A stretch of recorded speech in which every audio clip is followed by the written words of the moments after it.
بسم اللہ الرحمن الرحیم۔ گمنام ہیرو کے معزز ناظرین السلام علیکم۔ آئیے چلتے ہیں کہانی کی طرف۔ اگلی صبح اخبار اس واردات کے بارے میں سنسنی خیز انکشافات سے بھرا ہوا تھا۔ اس تھانے میں کافی عرصے سے کسی انچارج کا تقرر نہیں کیا گیا تھا اور ذمہ داریاں عارضی طور پر ایک سب انسپیکٹر کو سونپ دی گئی تھی، لیکن عملاً تھانے کا پورا کنٹرول سرور لودھی نے ہی سنبھالا ہوا تھا۔ اس دوران میں اس نے دونوں ہاتھوں سے مال بنایا تھا، فری کین سے لے کر ریکارڈ میں رد و بدل سے لے کر مال خانے میں موجود چوریوں وغیرہ کے برآمد کیے ہوئے زیورات، تماسکات اور نقدی کی خورد برد تک کی خبریں موجود تھیں۔ جانو ماچھی اور اس کے ساتھی کی گرفتاری ایگل اسکواڈ کے ذریعے عمل میں آئی تھی، اس لیے اسے بند کرنا ہی پڑ گیا۔ لیکن جب جانو ماچھی نے اپنے فرار کے لیے اسے 2 لاکھ روپے کی پیشکش کی تو اس نے فوراً ہی ایک اچھوتا منصوبہ سوچ لیا۔ جانو ماچھی کے آدمیوں سے رقم وصول کرنے کے بعد واردات والی شب سرور لودھی خلاف معمول سرے شام ہی تھانے سے گھر لوٹ گیا۔ یہ اور بات تھی کہ اسے گھر پہنچنا نصیب نہ ہو سکا اور سینڈو نے میری ہدایت پر عمل کرتے ہوئے اسے راستے ہی میں موت کے گھاٹ اتار دیا۔ مقررہ وقت پر جب جانو ماچھی کے آدمیوں نے تھانے پر فائرنگ شروع کی تو سرور لودھی کا معتمد خاص مال خانے کا منشی پٹرول کی گیلن لیے تیار بیٹھا ہوا تھا۔ پہلے اس نے مال خانے میں پٹرول چھڑک کر آگ لگائی، پھر اس نے ریکارڈ روم میں بھی وہی حرکت کرنا چاہی۔ مقصد یہ تھا کہ ان دونوں کی دھاندلیوں اور بے ایمانیوں کا معاملہ بھی آگ کی اوٹ میں چھپ جائے۔ لیکن ریکارڈ روم میں پٹرول چھڑکتے ہوئے منشی کے کپڑے بھی پیٹرول میں بھیگ گئے اور یوں ہی اس نے دیا سلائی جلائی ریکارڈ روم سے پہلے اس کے لباس میں آگ بھڑک اٹھی۔ وہ بری طرح جل کر اسپتال پہنچا تھا۔ اس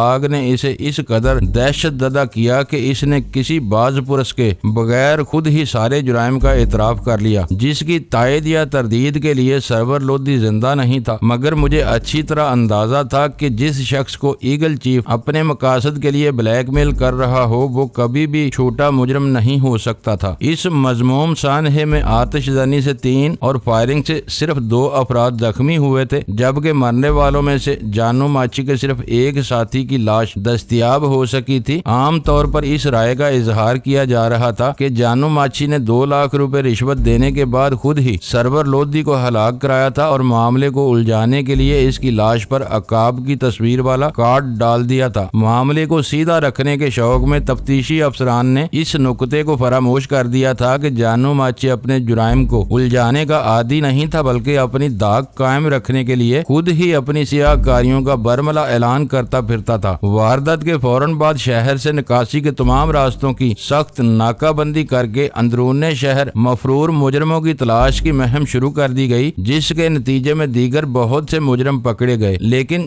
جانو ماچھی کا کہیں سراغ نہیں مل سکا تھا۔ اس پوری کہانی پر جانو ماچھی اس بری طرح حاوی تھا کہ دوسرے حوالاتیوں کے بارے میں خبر میں صرف اتنا لکھا گیا تھا کہ اس افراتفری میں دیگر 2 مرد اور 1 عورت حوالاتی کو بھی فرار ہونے کا موقع مل گیا تھا۔ غزالہ کے مکان پر ویرا کی مداخلت کے موقع پر رونما ہونے والے خون ریز معاملے کی خبر عقبی صفحے پر موجود تھی۔ اس کے کوائف منو ان وہی تھے جو پہلے ہی میرے علم میں آ چکے تھے۔ خبر سے یہ تصدیق بھی ہو گئی کہ ویرا کی فائرنگ سے ایک کانسٹیبل ہلاک اور دوسرا زخمی ہوا تھا۔ اس خبر میں اضافی اطلاع یہ تھی کہ پولیس حکام یا اخباری نامہ نگار نے واضح طور پر غزالہ کے خلاف کوئی فرد جرم عائد نہیں کی تھی۔ خبر میں قتل کا تمام تر الزام اس سفید فام عورت پر عائد کیا گیا تھا جو فائرنگ کرتی ہوئی فرار ہو گئی تھی۔ البتہ غزالہ کے لیے پراسرار اور گمنام حسینہ کے الفاظ استعمال کیے گئے تھے۔ خبر کے مطابق غزالہ نے تھانے میں اپنی زبان سختی سے بند رکھی ہوئی تھی۔ گونگے پن کا کردار اپنا کر اس نے اپنی اصلیت پر پردہ ڈالے رکھنے کی کامیاب کوشش کی تھی، جو جانو ماچھی کے ساتھ اس کے فرار یا اغوا کی وجہ سے مکمل ترین ثابت ہوئی تھی۔ ان دونوں خبروں میں کہیں بھی اس بات کا کوئی اشارہ موجود نہیں تھا کہ غزالہ کو ڈاکوؤں نے اغوا کیا تھا، مگر اسی کے ساتھ میرے پاس فرمان خان کی دی ہوئی اطلاع پر شبہ کرنے کی کوئی معقول وجہ موجود نہیں تھی۔ جانو ماچھی اور اس کے ساتھیوں نے تھانے کو تباہ کر کے قانون کے محافظوں کو ایک اعتبار سے کھلا چیلنج دیا تھا اور شکست خوردہ پولیس اہلکاروں نے پورے شہر میں اپنا جال پھیلا دیا تھا۔ مگر مجھے خوب اندازہ تھا کہ جو لوگ اپنے ساتھیوں کو حوالات سے نکال لے جانے میں کامیاب ہو سکتے تھے، انہیں رسمی اور روایتی کارروائیوں کے ذریعے دوبارہ پکڑ لینا اس قدر سہل نہیں تھا۔ عین ممکن تھا کہ جب تک ضابطے کی کارروائیوں کے بعد شہر کی ناکہ بندی اور نگرانی کرنے کا فیصلہ کیا گیا ہو، وہ لوگ شہر کی حدود سے کوسوں دور دور نکل چکے ہوں، اور اگر وہ کسی وجہ سے شہر میں ہی پھنسے رہ گئے تھے تو حالات اعتدال پر آنے تک یقیناً کسی مہنگے علاقے میں رپوشی اختیار کر چکے تھے۔ آئے دن ملنے والی خبروں سے یہ پتہ چلتا تھا کہ بڑے بڑے ڈاکوؤں وغیرہ نے متوسط اور غریب طبقے کی گنجان آبادیوں میں اپنی پناہ گاہیں بنانے کے بجائے شہر کے مہنگے اور پرسکون علاقوں میں خطیر کرایوں پر وسیع و عریض کوٹھیاں حاصل کی ہوئی تھی، جہاں چھوٹے موٹے اہلکار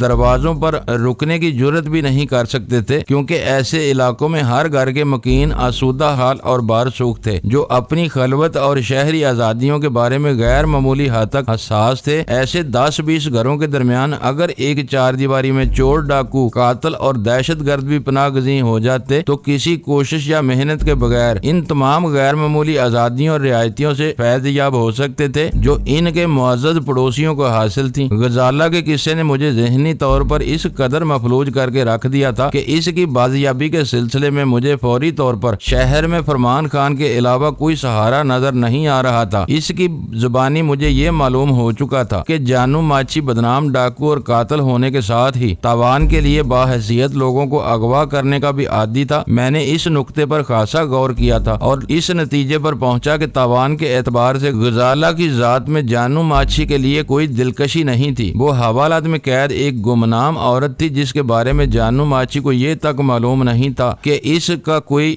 والی وارث بھی تھا یا نہیں۔ ایک ایسی غیر یقینی شکار کو فرار کے نازک موقع پر اپنے گلے کا ہار بنا کر وہ کوئی خطرہ مول نہیں لے سکتا تھا۔ اس امکان کے بعد بس یہی ایک دلخراش حقیقت رہ جاتی تھی کہ حرام کی بے تحاشا آمدنی پر پلنے والے دوسرے اہلکاروں کی طرح جانو ماچھی بھی رنگین مزاج تھا۔ اس نے حوالات کی آہنی سلاخوں کے درمیان سے دیکھا ہوگا کہ اس کے سامنے فلاں کوٹری میں ایک جوان سال اور خوبرو لڑکی کو قید کیا گیا تھا۔ اس کے لیے فائرنگ کے سائے میں تھانے سے فرار ہوتے ہوئے غزالہ کو مال غنیمت کی طرح اپنے ساتھ لیتا چلا گیا تھا۔ اندرون سندھ کے غیر تعلیم یافتہ دیہی اور روایتی طور پر جاگیردارانہ معاشرے میں ویسے بھی عورت کی وقت بہت زیادہ نہیں تھی۔ مرد کو ہر قسم کی برتری اور آزادی حاصل تھی، جبکہ عورتوں کو عام طور پر مذہب اور رسوم و رواج کی آڑ میں اس حد تک مغلوب رکھا گیا تھا کہ موروثی جاگیروں کی تقسیم میں بھی عورتوں اور بیٹیوں کو خاطر میں نہیں لایا جاتا تھا۔ بعض گھرانوں میں محض جائیداد کی تقسیم سے بچنے کے لیے جوان جہان لڑکیوں کو قرآن سے شادی کے نام پر زندگی بھر کنوارا رکھ کر آخر کار قبروں میں اتار دیا جاتا تھا۔ جانو ماچھی اسی ماحول کا پروردہ تھا اور کوئی شریف آدمی نہیں تھا۔ اس کے لیے عورت کی حیثیت کھلونے سے زیادہ نہیں ہو سکتی تھی، اور پھر غزالہ تو اس کی لاوارث قیدی بن چکی تھی۔ وہ اس پر جو کچھ بھی ستم ڈھاتا وہ کم تھا۔ مایوسی کے اس گٹا ٹوپ اندھیرے میں نے مضطرب ہو کر ٹریڈ لائن کا نمبر ملایا۔ فرمان خان کے بعد اگر کوئی اور شخص میرے کسی کام آ سکتا تھا تو وہ سینڈو تھا۔ یہ شہر میں کیا ہو رہا ہے سینڈو؟ اس کے لائن پر آتے ہی میں نے بلا کسی تمہید کے یہ سوال کر ڈالا۔ وہ میرا ماتحت ضرور تھا، مگر میں نے اسے اس بری طرح گرفت میں لیا ہوا تھا کہ وہ میرا ہمدرد اور غم گسار بنا رہنے پر مجبور تھا۔ میں رازداری کے پورے یقین کے ساتھ اس سے کھل کر بات کر سکتا تھا۔ مجھے خود تشویش ہے باس۔ اس کی آواز تشویش آمیز تھی۔ میں نے اڑتی اڑتی سی خبر سنی ہے کہ تھانے سے فرار ہونے کے بعد جانو ماچھی اپنے ساتھیوں سمیت ایک لمحہ بھی ضائع کیے بغیر شہر سے نکل گیا، مگر پولیس اپنا برم قائم رکھنے کے لیے شہر بھر میں پھیل گئی ہے۔ ان کی کڑی نگرانی اور سخت چیکنگ کی وجہ سے مجھے آج کی رات اپنے لیے باری نظر آ رہی ہے۔ کیوں؟ آج کیا خاص بات ہے؟ میرے ذہن سے غزالہ کے علاوہ ہر بات محب ہو چکی تھی۔ آج رات کرنگی کریک پر مال آنے والا ہے باس۔ اس کی آواز یک بے یک دھیمی اور رازدارانہ ہو گئی۔ یہ کھیپ بہت عرصے کے بعد آ رہی ہے۔ اگر اس کی وصولی میں کوئی گڑبڑ ہو گئی تو ہم کافی دنوں تک اس خلا کو پورا نہیں کر سکیں گے۔ سوچ سوچ کر میری تو کھوپڑی دکھنے لگی ہے۔ مجھے یاد آ گیا کہ وہ رات میرے لیے بھی اہم تھی۔ میں نے ارادہ کیا ہوا تھا کہ خود پسے پردہ رہ کر ویرا کو سینڈو کی راہ پر ڈال دوں گا۔ وہ دونوں کتے بلیوں کی طرح آپس میں لڑتے مرتے اور آنے والی ہیروین خطرے میں پڑ جاتی، لیکن بدلے ہوئے حالات میں ایسی کوئی کارروائی نہیں کر سکتا تھا۔ مافیا کی بدقسمتی سے اگر پولیس والے ہی سینڈو کی گردن ناپ لیتے تو اور بات تھی۔ یہ ممکن نہیں کہ آج خطرہ مول نہ لیا جائے۔ میں نے تجویز پیش کی۔ اس وقت سینڈو کا آزاد اور محفوظ رہنا میرے لیے بھی مفاد میں تھا۔ مال لانے والا ہی نہ پہنچ سکے تو اور بات ہے، مجھے یا میرے کسی آدمی کو تو ہر حال میں مقررہ وقت پر وہاں پہنچنا ہوگا۔ میں تم کو ایسے کسی فیصلے کا مشورہ نہیں دوں گا۔ ہم غوطہ مار گئے تو ہم پر بد عہدی اور بزدلی کا الزام آ جائے گا۔ اس سے سے بہتر ہے کہ میں تیاری کے ساتھ وہاں چلا ہی جاؤں۔ تم نے آج کے اخبارات دیکھے ہیں؟ قدرے توقف کے بعد میں نے سوال کیا۔ اخبارات میں تو کئی عجیب کہانیاں ہیں۔ اس کا لہجہ معنی خیز ہو گیا۔ سرور لودھی اسی تھانے میں بیٹھتا تھا جہاں سے جانو ماچی فرار ہوا ہے۔ کیا تمہیں پہلے سے علم ہو گیا تھا کہ سرور لودھی رشوت لے کر اسے حوالات سے فرار کرانے کا منصوبہ بنا چکا ہے؟ یہ اتنا سیدھا کھیل نہیں تھا۔ تم اس بارے میں اپنے ذہن کو نہ تھکاؤ اور پوری توجہ کے ساتھ رات کی مہم کی تیاری کرو۔ ویسے جانو کے شہر سے نکل جانے کے بارے میں تمہیں کیسے معلوم ہوا؟ ریاض ٹیڈی یہاں کا بہت جی دار ڈکیٹ ہے۔ وہ بتانے لگا جانو ماچی کو تھانے سے نکالنے میں اسی کے آدمیوں کا ہاتھ ہے۔ کل رات ہی ان لوگوں نے کہہ دیا تھا کہ اب جانو ماچی کسی کے ہاتھ نہیں آئے گا۔ پولیس والوں نے اپنی ساری توجہ اندرون سندھ جانے والے راستوں پر مرکوز کی ہوئی ہے، مگر وہ 2 جیپوں میں لسبیلا کی طرف فرار ہوا ہے۔ وہاں سے وہ جہاز کے ذریعے اپنے ٹھکانے کی طرف لوٹ جائے گا۔ ہو سکے تو اس کے بارے میں مزید معلومات حاصل کرو، میں خود ہی فون پر تم سے رابطہ قائم کروں گا۔ میں نے بے چینی کے ساتھ کہا۔ سینڈو اس معاملے میں بھی میری توقعات سے زیادہ باخبر نظر آ رہا تھا۔ میرا خیال ہے کہ تم اس معاملے میں دلچسپی لے رہے ہو۔ اس کی سنجیدہ آواز ابھری۔ ایسا ہے تو ایک اور ضروری بات تمہارے علم میں آ جانی چاہیے، وہ بھی بتا ڈالو، میں نے پہلو بدلتے ہوئے کہا۔ جانو بہت رنگین مزاج آدمی ہے۔ وہ تھانے سے اپنے ساتھ ایک خوبصورتی حوالاتی لڑکی کو بھی اٹھا لایا تھا۔ وہ بہت نخریلی ہے۔ راستے میں اس کی طرف سے کسی گڑبڑ کے خدشے کی وجہ سے جانو اسے اپنے ساتھ بلوچستان نہیں لے گیا ہے۔ وہ لڑکی کراچی کے ہی کسی بنگلے میں ہے۔ جانو کے آدمی اسے یہاں سے سیدھا دادو کے جنگلوں میں لے جائیں گے۔ سنا ہے کہ جانو دیکھتے ہی اس لڑکی پر مر مٹا تھا۔ میرا دوران خون میری کنپٹیوں میں ٹھوکریں مارنے لگا۔ تمہیں اس لڑکی کا ٹھکانہ معلوم ہے؟ نہیں، اس کی مایوسانہ آواز ابھری۔ مجھے تو یہ تمام باتیں ریاض ٹیڈی کے ہی ایک آدمی سے اتفاقاً معلوم ہو گئی، ورنہ ایسی باتیں سینہ بے سینہ بہت آہستگی سے سفر کرتی ہیں۔ ریاض ٹیڈی کو تو معلوم ہوگا کہ لڑکی کو کہاں رکھا گیا ہے، میں نے پوچھا۔ نہیں، وہ تو صرف جانو کو حوالات سے باہر نکالنے کا ذمہ دار تھا۔ باہر آتے ہی اس نے اپنے آدمیوں پر خود کنٹرول کر لیا تھا۔ بتانے والے نے اس کی زبان سے صرف وہ ہدایت سنی تھی جو وہ لڑکی کے بارے میں اپنے آدمیوں کو دے رہا تھا۔ پھر وہ سب مختلف سمتوں میں روانہ ہو گئے تھے۔ تم کوشش کرو، میں نے زور دے کر کہا۔ مجھے یقین ہے کہ تم محنت کرو گے تو اس بارے میں بہت کچھ معلوم کر لو گے۔ میرے لیے وہ لڑکی بہت اہم ہے۔ سرور بھی اسی کی وجہ سے مارا گیا تھا۔ وہ ویرا تو نہیں تھی؟ اپنے تجسس سے مجبور ہو کر وہ آخر کار ایک احمقانہ سوال کر ہی بیٹھا۔ تمہاری حوصلہ افزائی کا یہ مطلب نہیں کہ تم جاگتے ہوئے بھی خواب دیکھنے شروع کر دو، میں نے سرد لہجے میں اسے تعدیب کرتے ہوئے کہا۔ جو کہا جا رہا ہے وہ کرو، اس سے آگے قیاس آرائیوں کی ضرورت نہیں۔ میں معافی چاہتا ہوں باس۔ میری تنبیہ پر وہ فوراً ہی سنبھل گیا۔ میں ابھی اپنے آدمی دوڑاتا ہوں، مجھ سے جو کچھ بن پڑا اس میں کوئی کسر نہیں چھوڑوں گا۔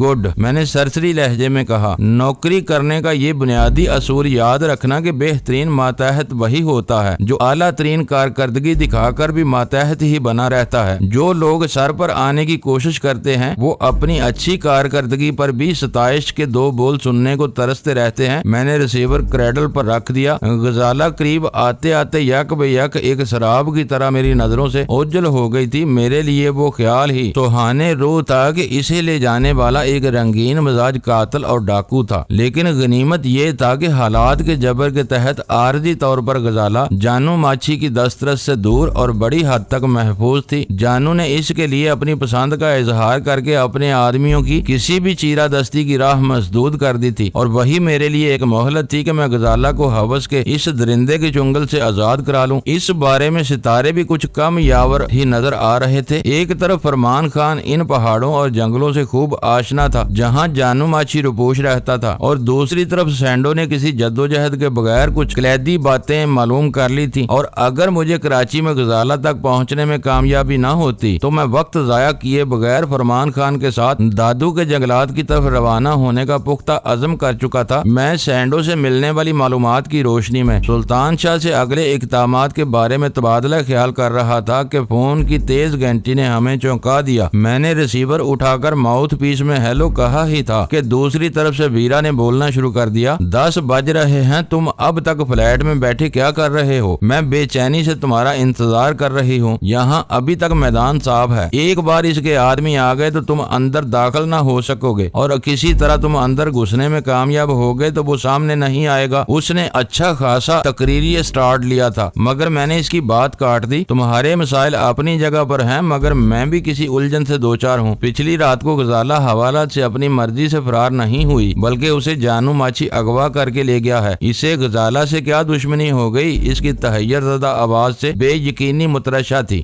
دشمنی نہیں، وہ اسے مال غنیمت سمجھ کر لے گیا ہے اور میری سمجھ میں نہیں آ رہا کہ غزالہ کے لیے اس وقت میں کیا کر سکوں گا۔ ویرا سے بات کرتے ہوئے میرے لہجے میں بے بسی عود کر آئی۔ میں سمجھ رہی ہوں، وہ جلدی سے بولی تھی۔ تمہارے آنے کی ضرورت نہیں، اپنا معاملہ میں خود سنبھال لوں گی۔ ادھر سے فارغ ہو کر میں تمہاری طرف آؤں گی۔ اگر تمہیں ملنے والی اطلاع درست ہے تو ہمیں دیکھنا ہوگا کہ ہم فوری طور پر غزالہ کے لیے کیا کر سکتے ہیں۔ یہ معاملہ تو واقعی بہت زیادہ سنگین ہو گیا ہے۔ میرا خیال تھا کہ وہ غزالہ کے معاملے کو نظر انداز کر کے مجھے بلانے پر اصرار کرے گی اور میں اسے ٹکا سا جواب دے دوں گا، لیکن اس نے پوری بات سمجھتے ہی جس ہمدردانہ رد عمل کا اظہار کیا، اس نے مجھے بھی پگھلا دیا۔ غزالہ کے بارے میں ہمیں مل کر ہی سوچنا پڑے گا۔ میں بس چند منٹ میں نکلتا ہوں، آ جاؤ گے تو تمہاری مہربانی ہوگی۔ میں غزالہ کی طرح کسی کے لیے مال غنیمت نہیں بننا چاہتی، لیکن یہ دھیان رکھنا کہ میں تمہیں مجبور نہیں کر رہی۔ میں آ رہا ہوں۔ میں نے وہ پیغام دے کر سلسلہ منقطع کر دیا۔ میں یہاں اکیلا پڑا رہ کر کیا کروں گا؟ مجھے بھی کوئی کام بتاتے جاؤ، سلطان شاہ بولا۔ پچھلی رات اس کی ویرا سے جو تلخ کلامی ہوئی تھی، اس کے بعد میں فوری طور پر ان دونوں کا سامنا نہیں کرانا چاہتا تھا اور نہ اس وقت سلطان شاہ میرے لیے ایک اچھا مددگار ثابت ہو سکتا تھا۔ مجھے واپسی میں زیادہ دیر نہیں لگے گی۔ اس دوران میں تم فون پر جہانگیر کو غزالہ کے اغوا کے واقعے سے آگاہ کر دو، ورنہ وہ ہماری غیر حاضری کو ہماری ناراضی کا نتیجہ تصور کرے گا۔ میں نے لباس بدلتے ہوئے اس سے کہا، یہ فرض تم خود ہی انجام دے لینا۔ اگر فون سلمہ نے اٹھا لیا تو مجھ سے اس کی کھٹ پٹ ہو جائے گی۔ تمہارے جاننے والیوں سے اب مجھے ڈر لگنے لگا ہے۔ یہ سب تمہارا اپنا کیا دھرا ہے۔ تم مسلمان ہو کر بھی راہبوں سے گئے گزرے بن گئے ہو۔ راہب تار کو دنیا ہونے کے دعوے دار ہوتے ہیں، لیکن موقع مل جائے تو کسی بھی دوشیزہ پر ریشہ ختمی ہونے کے لیے تلے رہتے ہیں۔ سلمہ سے ڈر لگتا ہے تو تھوڑی دیر میں جہانگیر کو فیکٹری فون کر لینا۔ اب وہ صحت مند ہو چکا ہے، 10:30 بجے تک اسے وہاں پہنچ جانا چاہیے۔ میں تیار ہو کر فلیٹ سے نکل آیا۔ اس وقت معاملہ ویرا سے ملاقات کا تھا، اس لیے میں نے مافیا والی گاڑی کی بجائے کالی شراڈ لی تھی۔ پچھلے دنوں ویرا سے میری خون ریز دشمنی چل نکلی تھی۔ میں اس کا تاثر برقرار رکھنا چاہتا تھا تاکہ مافیا کے بڑوں کی بے خبری میں ویرا سے ان کی بنیادیں کمزور کرا سکوں۔ اگر انہیں ویرا کے ساتھ میری ملی بھگت کی بھنک بھی مل جاتی تو شی سے پہلے وہ میری زندگی کو جہنم میں تبدیل کر سکتے تھے۔ میرے لیے اس وقت صورتحال نہایت سنگین اور پیچیدہ ہو چکی تھی۔ شی والوں سے میں نے ذاتی طور پر ٹکر مول لی ہوئی تھی اور اپنی کارروائیوں سے انہیں اس قدر زچ کیا ہوا تھا کہ جمی لائٹ بذات خود میری سرگرمیوں میں دلچسپی لینے پر مجبور ہو گیا تھا۔ آخری چارہ کار کے طور پر اس نے اپنی بیٹی ویرا سے صلح کر کے اسے مجھ کو پھانسنے کے مشن پر پاکستان بھیجا تھا تاکہ وہ یہاں شی کی بکھرتی ہوئی تنظیم کو سہارا دینے کے ساتھ ہی مجھے فراخ دلانا شرائط پر دوبارہ شی میں شامل ہونے کی ترغیب دلا سکے۔ ویرا کی وہ پیشکش مسترد کر کے میں نے اسے اپنا دشمن بنا لیا اور وہ پوری سنجیدگی کے ساتھ مجھے ختم کر دینے پر کمر بستہ ہو گئی، لیکن قدرت کو کچھ اور ہی منظور تھا۔ ہالیڈے ان کے ایک کمرے میں سیٹلائٹ مائکرو فون کی دریافت ہوتے ہی ویرا کی مجھ سے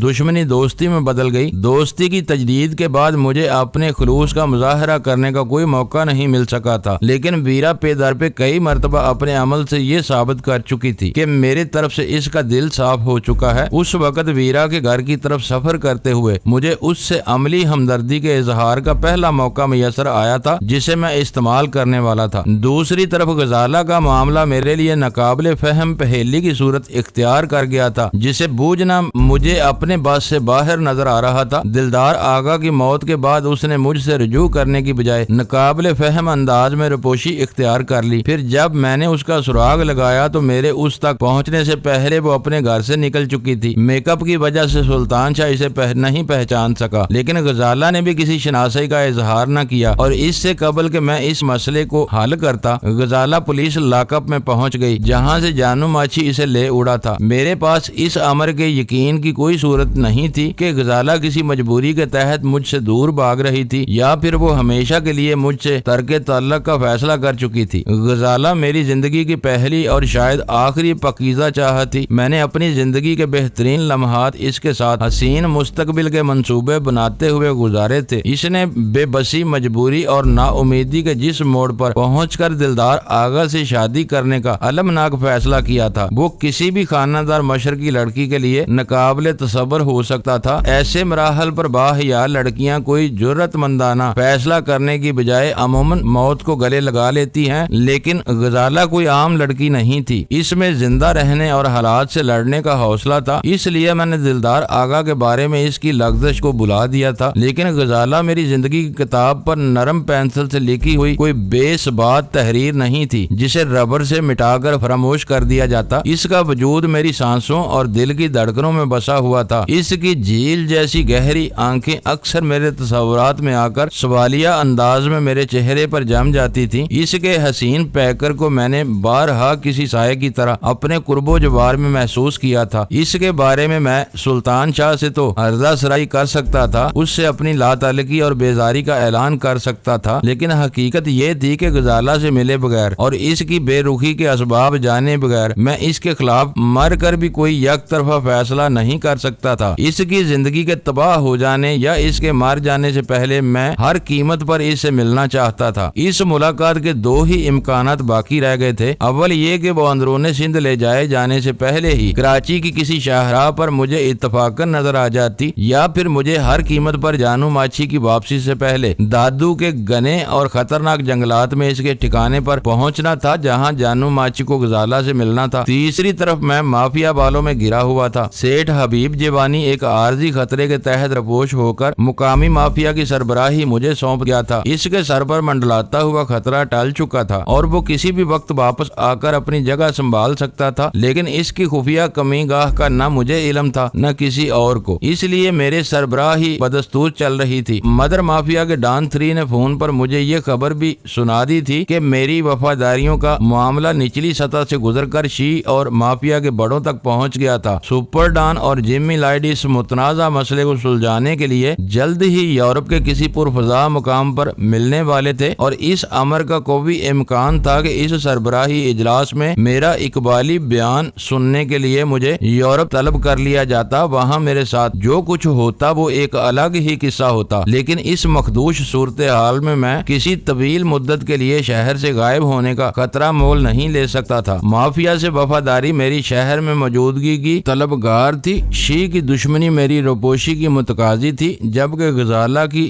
روح فرسا مجبوریاں مجھے کھل کر سامنے آنے اور کراچی سے دادو کے علاقے میں پہنچنے پر مجبور کر رہی تھی۔ میرا اندازہ تھا کہ غزالہ کی آواز پر لبیک کہہ کر ہی میں اپنے دل اور ضمیر کو مطمئن رکھ سکتا تھا، ورنہ یہی طور پر جو کچھ ہوتا ہوا نظر آ رہا تھا وہ اس قدر وحشت انگیز تھا کہ زندگی بھر بھی میرے اندر کے زخم مندمل نہ ہو پاتے۔ وقت گزر جانے کے بعد جانو ماچھی کو قتل بھی میرے ان زخموں کا مداوا نہیں بن سکتا تھا۔ خیالات کی وہ سرخ آندیاں میرے ذہن میں تلاطم برپا کرتا رہیں۔ مجھے ہوش اس وقت آیا جب میں ویرا کے بتائے ہوئے پتے کے عین مطابق اس مکان کے سامنے پہنچ گیا جس کے پھاٹک پر پیتل کی گول تختی میں صرف 39 سی کند تھا۔ جب تک وہ سنگین مکان باقی تھا اس کا نمبر بھی وہی رہنا تھا، اسی لیے عقل مند مالک جائیداد نے مکان پر نمبر کی مستقل تختی نصب کرائی ہوئی تھی۔ مکین شاید کرائے پر آتے جاتے رہتے ہوں گے، اس لیے ان میں سے کسی کے نام کے اظہار کی ضرورت نہیں سمجھی گئی تھی۔ اس گیٹ پر ہارن بجانے سے پہلے ہی میری نگاہ ستون میں نصب اسپیکر فون پر پڑ گئی۔ انجن بند کیے بغیر میں نے گیئر نیوٹرل کر کے ہینڈ بریک لگایا اور انٹرکام کے اسپیکر کی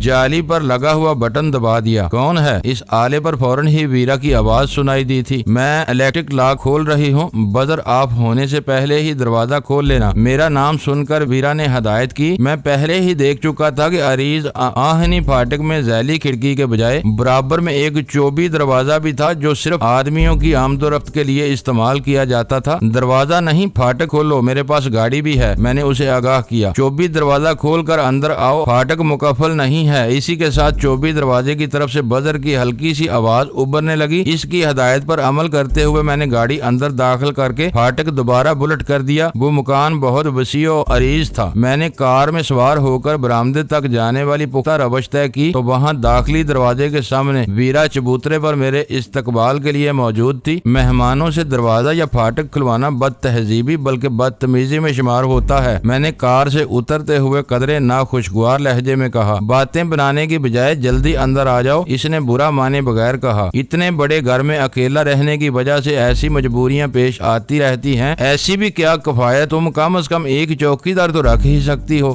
بات کفایت کی نہیں، پرائیویسی کی ہے۔ وہ میرے ساتھ آراستہ اور پرشکوہ ڈرائنگ روم میں داخل ہوتے ہوئے بولی، انطونیو کے بعد تم دوسرے آدمی ہو جسے میرے اس ٹھکانے کا علم ہوا ہے۔ دوسرا نہیں، تیسرا کہو۔ میں نے اس کی توسیع ضروری سمجھی۔ دوسرا تو وہ ہے جس کے استقبال کے لیے تم نے مجھے یہاں بلایا ہے۔ اس کی طرف سے کوئی نئی کال تو نہیں آئی؟ نہیں۔ وہ ایک صوفے کی طرف اشارہ کرتے ہوئے بولی، باہر کا موسم تم نے کیسا پایا؟ مطلع صاف ہے۔ سچی بات یہ ہے کہ تم پھاٹک پر پہنچنے تک میں غزالہ کے بارے میں اتنی گہری سوچوں میں ڈوبا ہوا تھا کہ قرب و جوار کا جائزہ لینا ہی بھول گیا۔ وہ اس موضوع کو ختم کر کے غزالہ کے بارے میں سوالات کرنے لگی۔ چند ثانیے تک تو میں اسے جوابات دیتا رہا، پھر میں نے اسے روک دیا۔ فی الحال تمہارا اتنا ہی جاننا کافی ہے جو میں تمہیں بتا چکا ہوں۔ اب وہ کام کرو جس کے لیے ہم یہاں اکٹھے ہوئے ہیں۔ ایسا نہ ہو کہ تمہارا وہ نامعلوم شیدائی آ پہنچے اور ہم بیٹھے ہی رہ جائیں۔ ایف ایم مائک میں نے ٹیپ سے اس سینٹر ٹیبل کے نیچے چپکا دیا ہے۔ وہ اپنے سامنے رکھی ہوئی میز کی طرف اشارہ کرتے ہوئے بولی، جیبی ٹرانسسٹر ہیڈ فون اور جیک وائر کے ساتھ پیانو پر رکھا ہوا ہے۔ ایک بار تم اسے مائک سے ٹیون کر لو تو یہ بآسانی ہماری گفتگو کا ایک ایک لفظ سن سکو گے۔ میں فوراً ہی پیانو کی طرف بڑھ گیا۔ ویرا وقفے سے بولتی رہی اور میں اس سے کافی دور پیانو کے قریب ہی ٹرانسسٹر کو ٹیون کرنے کی کوشش کرتا رہا۔ پورے ایف ایم بینڈ پر سوئی گمانے کے باوجود جب کوئی کامیابی نہ ہوئی تو میرے چڑچڑے رد عمل پر ویرا ہی کو مائک آن کرنے کا خیال آیا اور اس نے دبیز قالین پر بیٹھ کر میز کے نیچے لگے ہوئے ایف ایم کا سوئچ آن کر دیا۔ چند ثانیوں میں ویرا کی آواز ٹرانسسٹر پر سنائی دینے لگی، یہ بتاؤ کہ مجھے کہاں چھپنا ہوگا؟ میں نے وہ کام ختم ہونے کے بعد ویرا سے سوال کیا۔ کسی بھی ایسی جگہ چھپ جانا جہاں اسے دیکھ سکو اور ضرورت پیش آنے پر فوراً مداخلت کر سکو۔ پھر وہ اپنی ریسٹ واچ پر نگاہ ڈالتے ہوئے بولی، تمہیں ابھی سے ان سب باتوں کی کیا فکر ہے؟ ابھی تو 11 ہی بجے ہیں، وہ 12 بجے آئے گا۔ اس دوران میں تم مجھے غزالہ کے بارے میں بتاؤ۔